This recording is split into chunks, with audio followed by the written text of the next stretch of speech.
In my recommended feed, I see that game.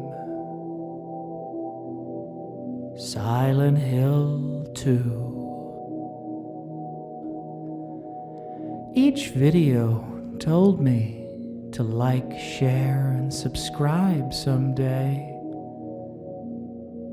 But I never did. Well, I'm making my own here now, especially to say it's overrated.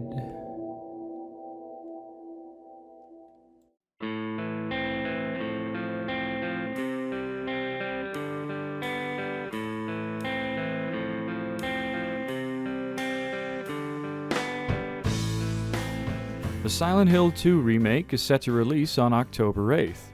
It's being made by Bloober Team, who are quite possibly one of the worst choices for the task. They are, after all, psychological horror's greatest example of the Dunning-Kruger effect. Their big contribution to the genre thus far has been, this.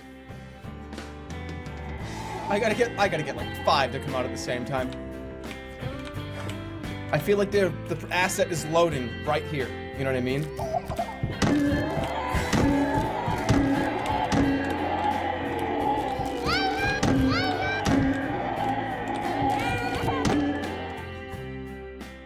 Of course, that doesn't necessarily mean that they'll do a terrible job. Whether or not they bungle it, the branding alone will probably lead the Silent Hill 2 make to financial success. Old fans and new are going to argue about which version is better, just as they do every time that an old classic gets remade. Most of the time. But lost in the sauce is the fact that Silent Hill 2 isn't a very good game.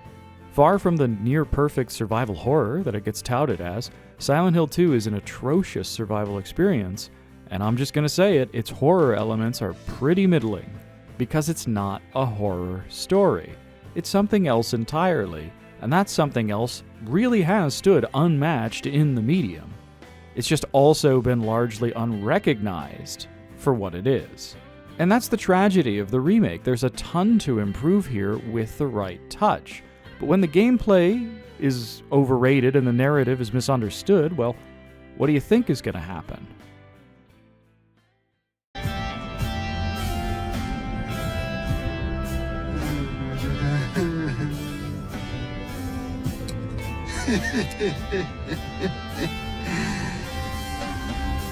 You should see your face, T.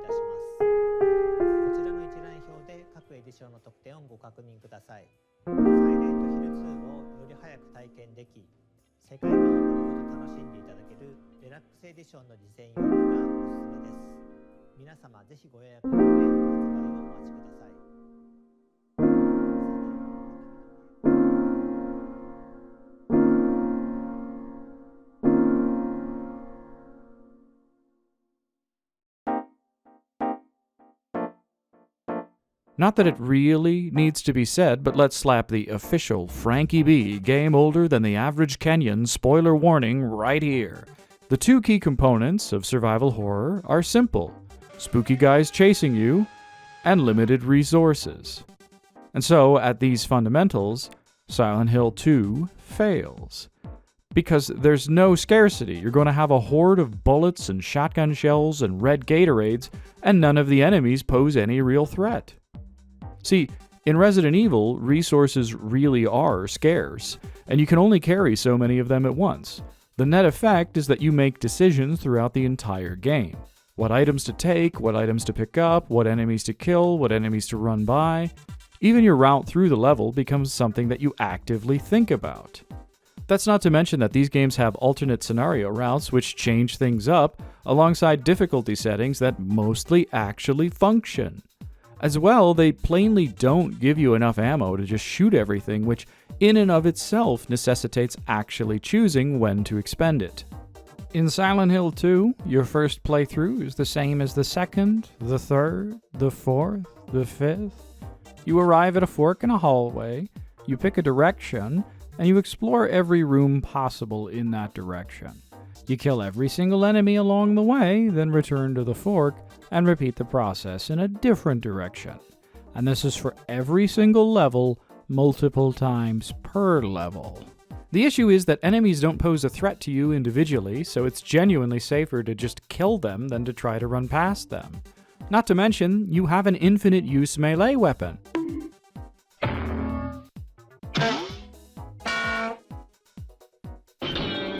As soon as you realize that you use ammo, primarily when enemies are in a group, you've figured out the entire depth of the gameplay. Choosing to just run around an enemy is less a matter of conserving resources and more a matter of risking resources so you don't have to be bored for anywhere near as long. You will always have enough ammo to handle groups. If your health gets low, you will always have enough recovery items to restore it. Meaning that you never have to make a decision. You always do the same thing for the entire runtime. Not all games have to be fun or challenging, but you really shouldn't be aiming for tedium. Silent Hill 2 does have a combat hard mode, which you might think could fix these issues, but it doesn't. Trust in the collective wisdom and don't do what I did. Don't put the game on combat hard. I still finished with over 100 handgun rounds and shotgun shells. I still didn't really need to use recovery items outside of 2 bosses. All that changes in Combat Hard is that Pyramid Head 1 can pancake you in a single hit, the basement hallway in the hospital becomes a complete nightmare, the Eddie fight becomes an out-of-body experience where you just keep pausing the game to heal and reload. The dual Pyramid Head fight practically requires you to cheese it or else waste 30 minutes of your life running in a circle.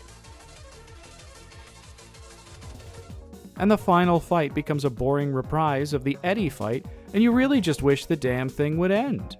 There's still no tension or moment-to-moment decision-making or systems to interface with. Enemies do a little bit more damage, and I believe that there's more of them overall, but they still pose no threat to anything but your patience.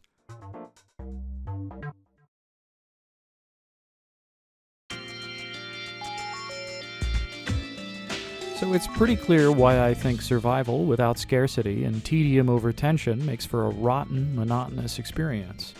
But why in the world would I say that Silent Hill 2 isn't a horror story? Well, first off, yes, obviously it has spooky monsters and disturbing visuals, and I'm well aware that it has plenty of dumb jump scares.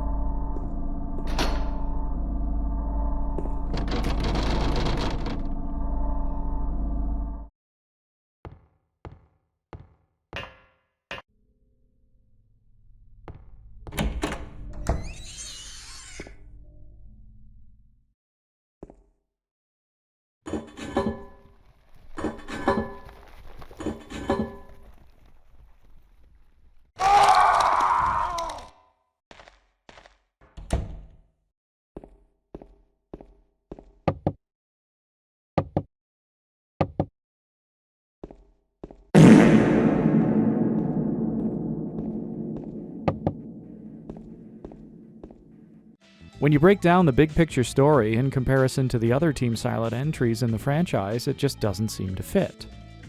Silent Hill 1 is about a creepy cult summoning a spooky demon god.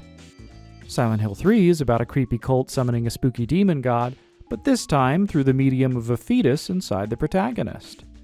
Silent Hill 4 is about some dead guy ritualistically murdering people in order to come back to life so he can shtup a couch that he thinks is his mom or something.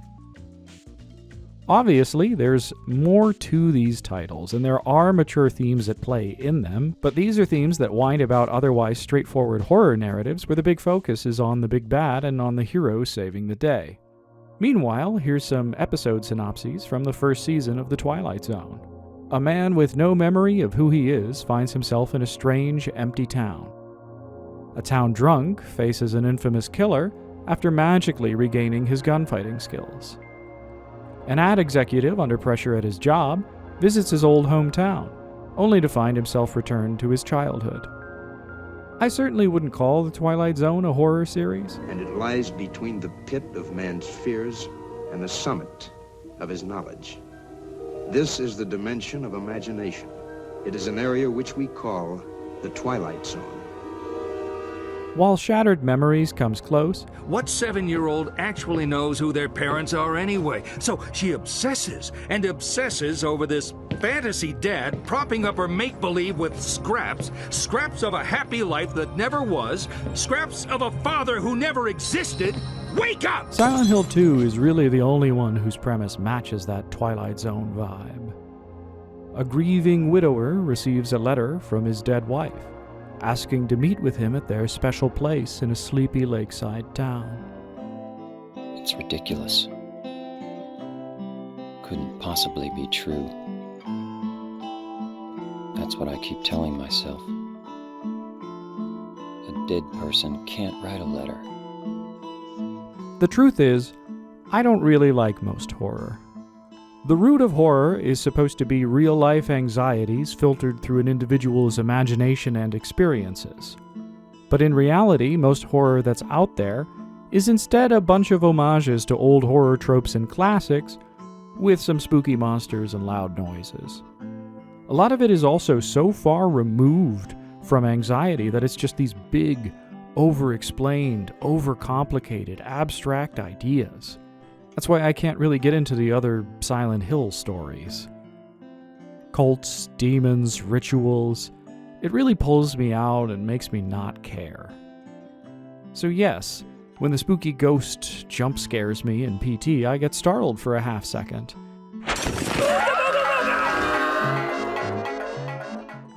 But it doesn't really get under my skin.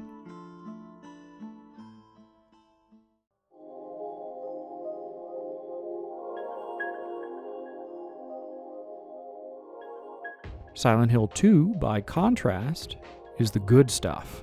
We all know the twist, right? Mary didn't die 3 years ago, and it's likely that James killed her just a few days ago. It was probably 3 years ago that she was diagnosed with a terminal illness.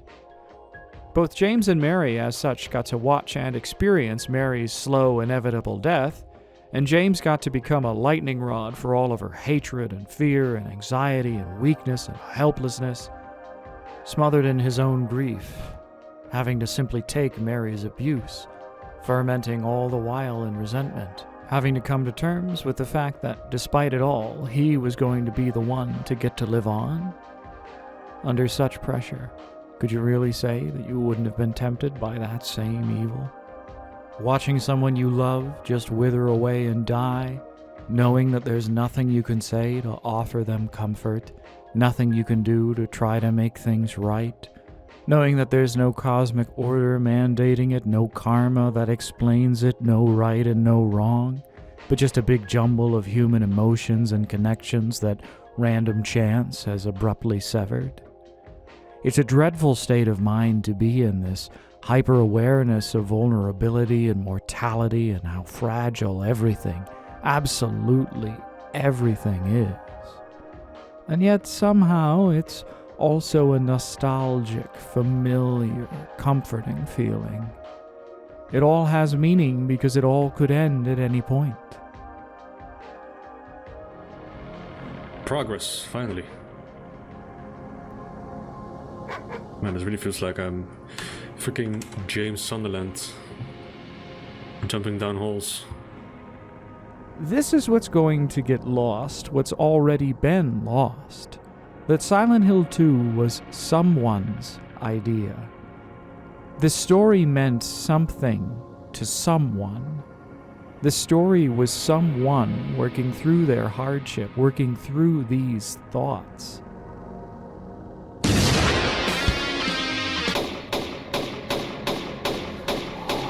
When people think of Silent Hill 2, they think of Pyramid Head.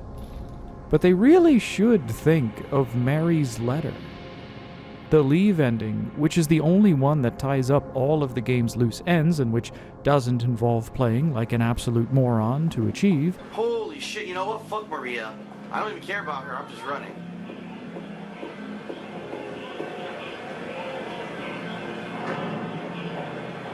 What?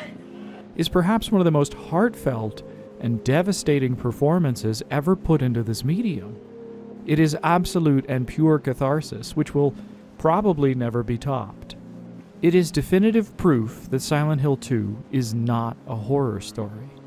It's a meditation on our very limited lives, how we spend them, how we affect others, and how we go on living with that burden of memory. Stuffing the whole thing in here would bloat the length of the video, so I'm not going to, but I mean, here's a taste.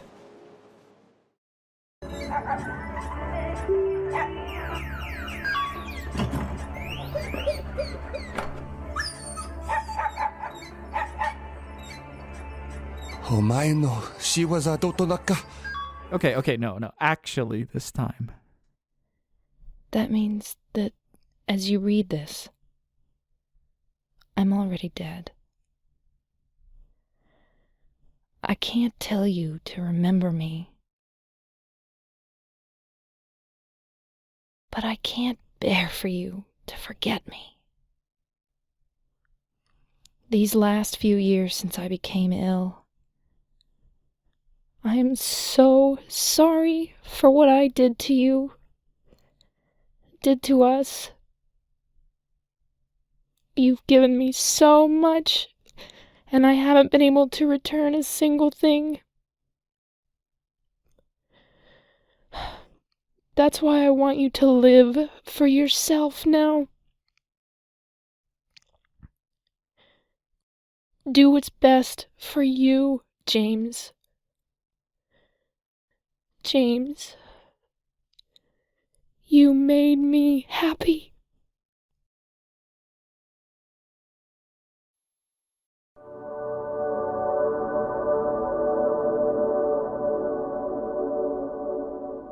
Despite all that praise, you have to bear in mind, I still think that this game is overrated because the combat is what you spend most of the time doing, and it's genuinely that bad. It's hard to recommend this to the vast majority of people I just don't see making it through the apartments before they tap out. It's certainly, even for people who have that critical eye and can take the good with the bad, you have to go in with the right expectation. There's a lot of bad to sift through. This is why I get frustrated with people that call the game flawless or say it couldn't possibly be improved. It's the worst possible impression to come into the game with. I first played Silent Hill 2 somewhere around 2007 or 8 when I was a teenager, so I got to experience the game before this weird sentiment started popping up. Nevertheless, I'm still quite familiar with how the wrong expectations can make for an awful first impression. Fair warning. Mano a mano, 7 evil, blah blah. This is... What? This is boring. I remember back when the Scott Pilgrim movie came out. The very next day, everyone, turns out, had been a fan of the comic for years, somehow. And they all repeated in unison, the comics are much better than the movies in every way. If you try to read the comics with that expectation, you're not gonna have a good time. They're rough, and the main appeal of them is watching Brian Lee O'Malley's art and storytelling improve over time. I couldn't even finish my first read-through because I kept expecting them to somehow dramatically spike in quality between every single chapter, and they never really did. And that's the short-form story of how Silent Hill 2 became so badly overrated. Once Silent Hill suddenly became cool, a bunch of people who had never played any of the original games started repeating popular sentiments in order to seem like they were true fans.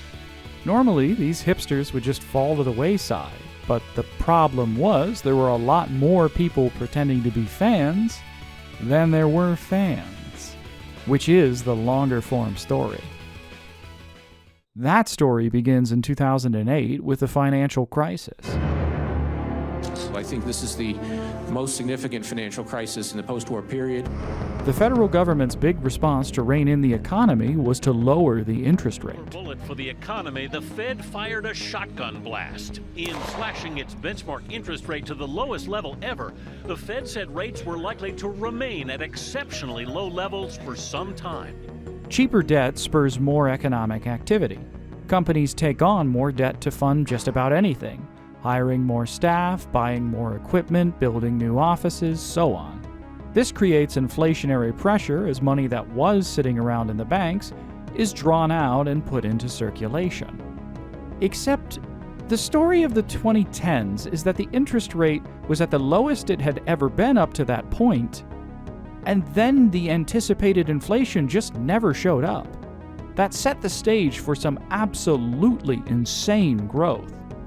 Tech benefited enormously from this environment. Justin.tv, which got started in 2007, absolutely ballooned in size. Streaming went from an obscure concept relegated largely to business conferences into a consumer-friendly commodity, and the company's video game streaming in particular grew so popular as to warrant it branching off into Twitch.tv back in 2011. How about some soy? In the year before that split, and less than a month after the Scott Pilgrim movie released, a particular little horror game called Amnesia: The Dark Descent came out. Welcome to Dark Souls, bitch!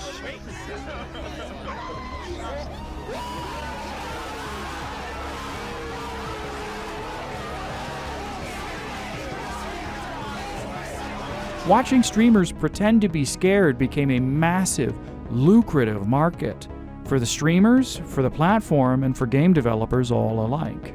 Streaming got more and more attention. Advertisers naturally wanted to reach bigger audiences, and more importantly, talent was drawn in by the allure of easy payouts. You didn't need to do it all the time, you didn't need to be entertaining, you didn't need to be charismatic, and you didn't even need to worry about your criminal record. Really, it was the perfect setup for, well, people like this guy. Should mention I'm also a felon. Okay. What's the nature of your felony? Aggravated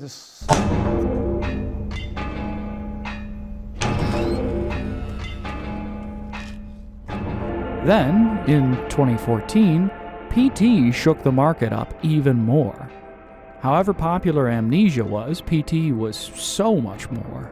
It was a ridiculous phenomenon that took the internet by storm, and it was what drew so many people in to pretending to be fans of the rest of the franchise, which, frankly, PT didn't and doesn't really have that much to do with. As if that weren't enough, a week and a half after PT dropped, Amazon bought Twitch for a cool $970 million. That's the price of a little less than 5 Concords. The blessing of Bezos dispelled any skittishness from advertisers who started buying up plenty of ad slots. Since debt was still cheap, lots of businesses could take out loans in order to finance their own ads.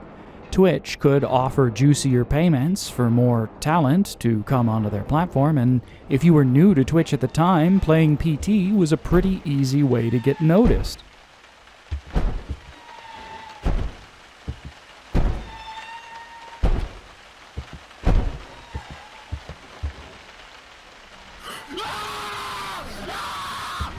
Just so soon as PT was naturally starting to fade, Konami also made the great decision to axe the Silent Hills project that it was an advertisement for.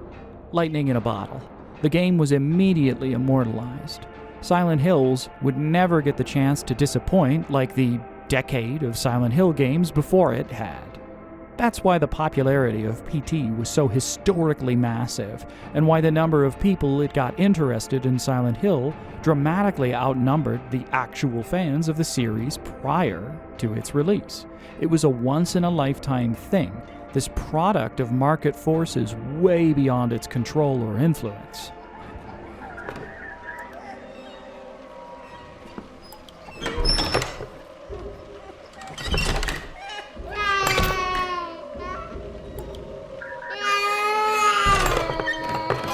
Why are you locked in the bathroom? But where did the popular consensus misconceptions come from? Well, a lot of these newcomers to the series were on the younger side. That is, after all, the prime demographic of streaming platforms. And so they just weren't old enough to have played the originals. And sure, they could have tried to play them, or maybe they could have watched someone play them, but there's just one problem with those approaches.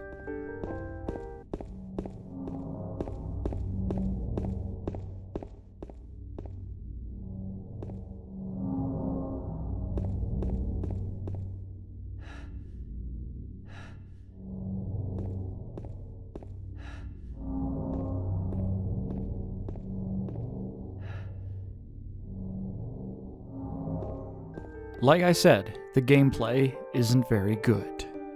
Listening to a video essay was a much more attractive means to the end of pretending that you were into the franchise before it was cool, and so that created a cottage industry. All you had to do was paraphrase somebody else's video about Silent Hill, edit together a supercut of all the cutscenes, and presto, you had a video that would find its audience. It became a game of telephone where no one had actually heard the original message. And that's the origin story of all the weird myths about the game.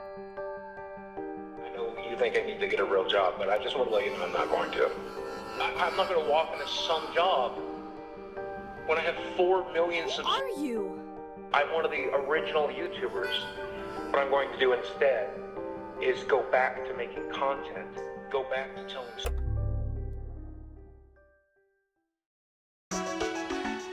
Of course, there's an obvious question that follows this.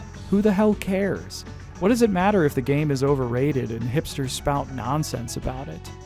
Well, the answer can be found in another classic horror franchise that lost its way.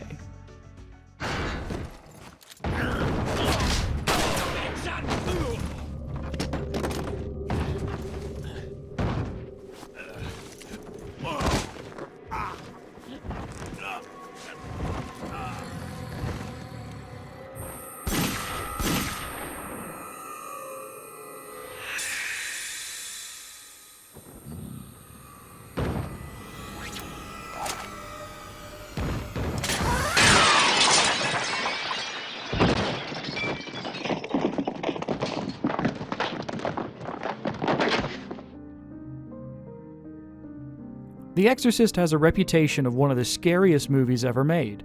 If you've ever actually watched it, well, you know that that's not even remotely true. It's a drama about the relationship between modernity and faith. If a person's, possessed by a demon or something, how do they get an exorcism? Well, the first thing, I'd have to get him into a time machine and get him back to the 16th century. I didn't get you. Well, it just doesn't happen anymore, Miss McNeil. Oh, yes? Since when? Well, since we learned about mental illness, paranoia, schizophrenia, all those things they taught me at Harvard. You've got elements of classism nestled in there, of being powerless to alleviate the suffering of your child. There's the matter of a crisis of faith and of seeking purpose and meaning. There's a lot in there that clearly speaks to the author's voice, whether or not you agree with the gist of his persuasion. There just also happens to be really cool effects and a spooky demon. Melvin, brother of the Joker. Unfortunately, Universal Pictures did not watch The Exorcist. Instead, they spent $400 million to buy the rights to the franchise because they wanted to make a super extra scary sequel, just like the original.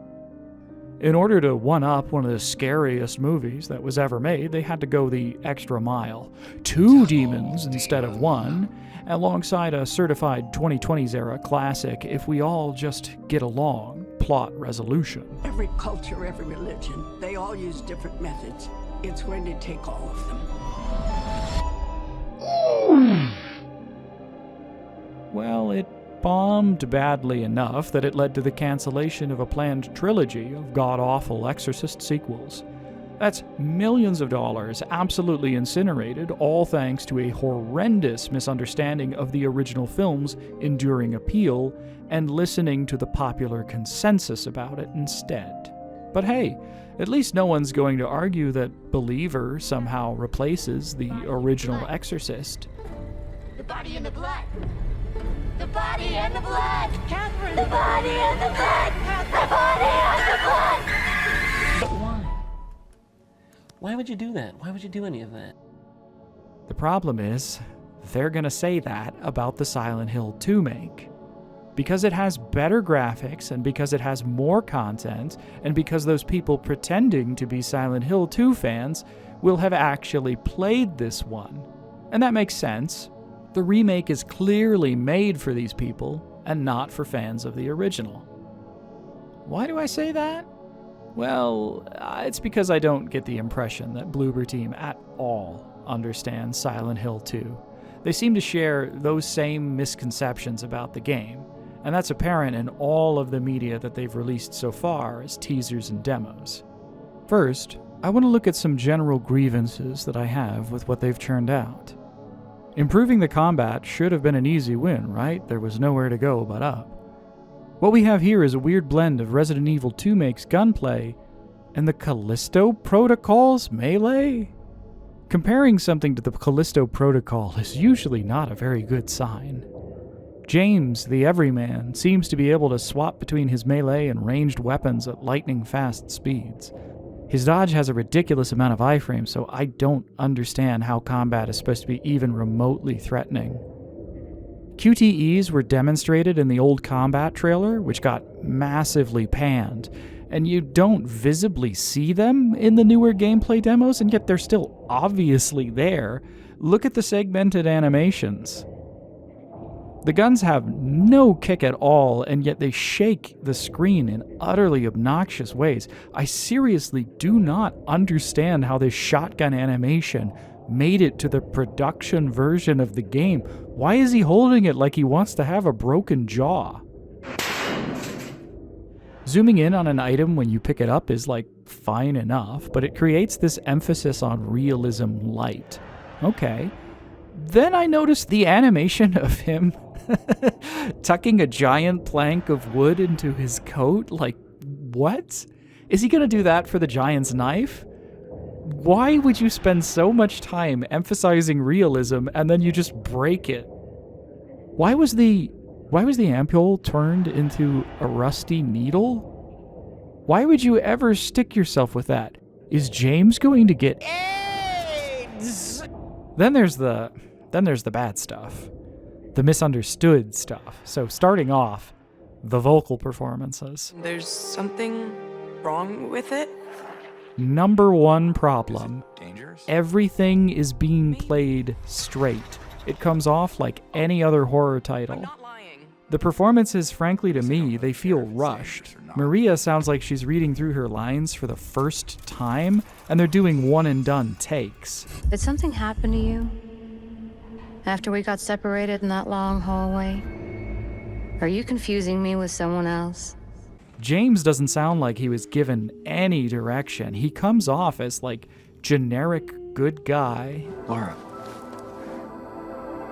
why do you keep running away from me? And how do you know about Mary? In the original title, it's super important that James is not a character that the player latches on to. The whole twist is that the player expects that James will be like Harry, the first game's protagonist, you know, this good guy hero character. But it turns out that James is really weird. He talks weird. His cadence and tone of voice are weird. I'm looking for someone. Who is it? Someone very important to me. I'd do anything if I could be with her again. I'm looking for Mary. Have you seen her? Didn't you say she died? Oh yeah, 3 years ago. But I got a letter from her. She says she was waiting in our special place. And the new performance really doesn't come off as weird, it just comes off as melodramatic. Mary died of that damn disease 3 years ago. So then why am I looking for her?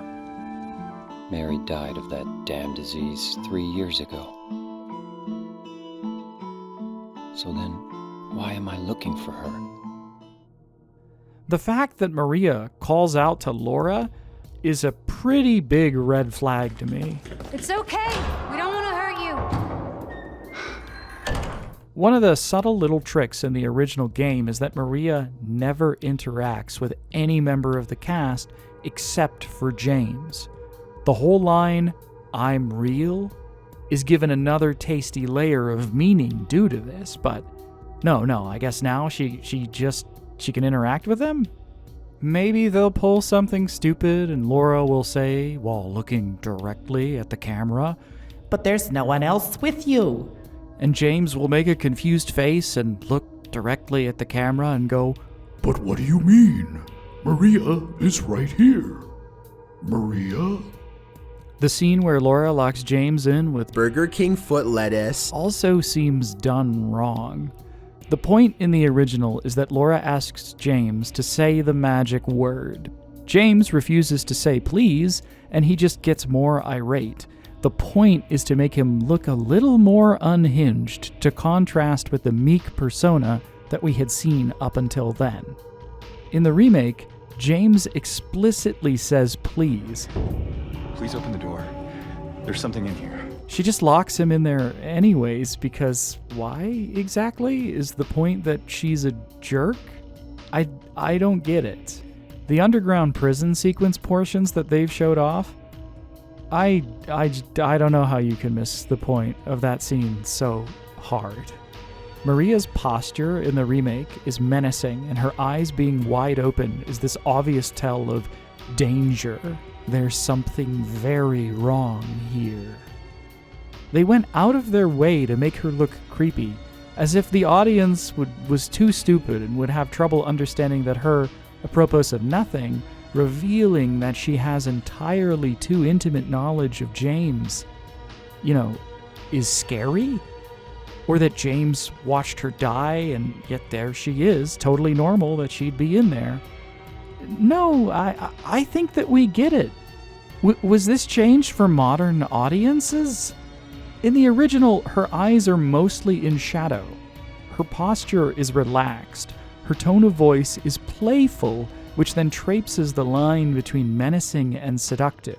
Are you confusing me with someone else? In the remake, she sounds bored. Are you confusing me with someone else?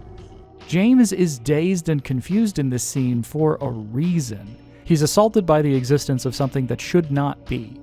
And yet Maria is so relaxed and so casual and so carefree. She is everything that James wishes that he could have. Even when he tries to get a straight answer from her, she plays on his loneliness in order to deflect. And by the end, he clearly wants to be with her again.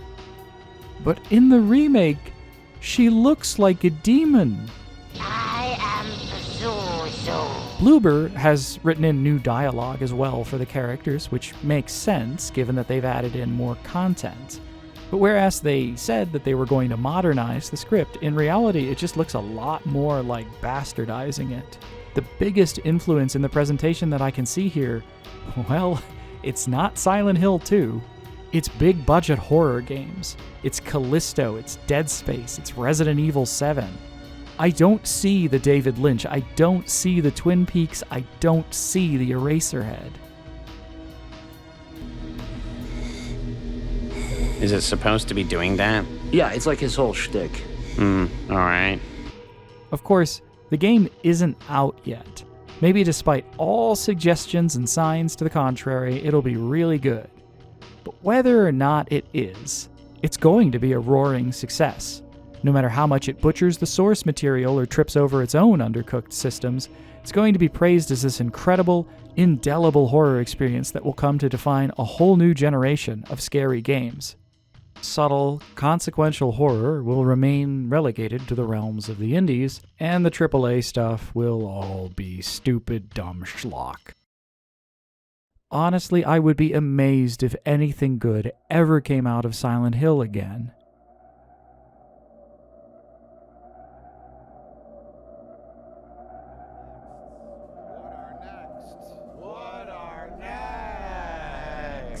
Don't ask questions, just consume product. What are next? Don't ask questions, just consume product. Don't ask questions, just consume products. Don't ask questions, just consume product. Don't ask questions, just consume products. Don't ask questions, just consume product. Don't ask questions, just consume Don't ask questions, product. just consume products. Don't ask questions, just consume product. Don't ask questions, just consume Don't product. ask questions, just consume Don't ask product. questions, don't ask questions, just consume product. Don't ask questions, just consume products. Don't ask questions, just consume.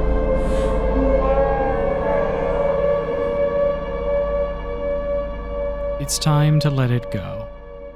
It's time to let the franchise go.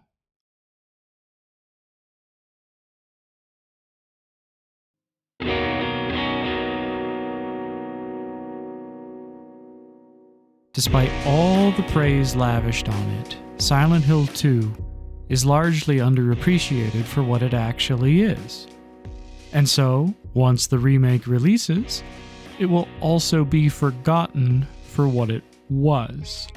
Given that it is so badly overrated and misunderstood, this was always going to be its fate.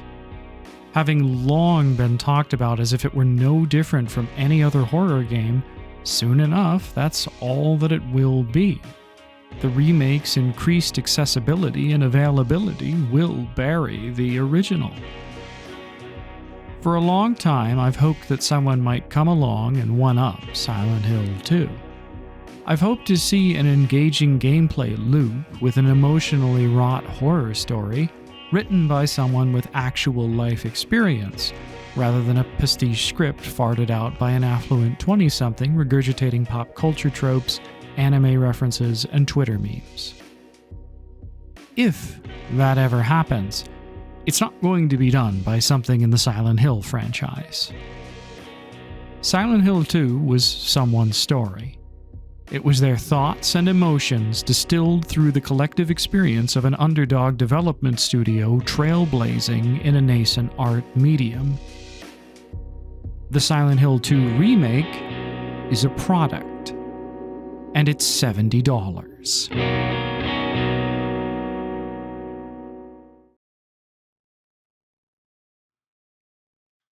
So, postscript. Obviously, new to all of this, never really made anything like this before, and I don't intend to make anything this long and involved for a while going forward. Quick shout out to New Blue Titler Pro. Really cool how when I was 99% done and just had 5 more titles to make, you decided to reset all of my titles to the default. I really appreciated that, and I'm just going to stick to using stock for now. How can you sit there and eat pizza?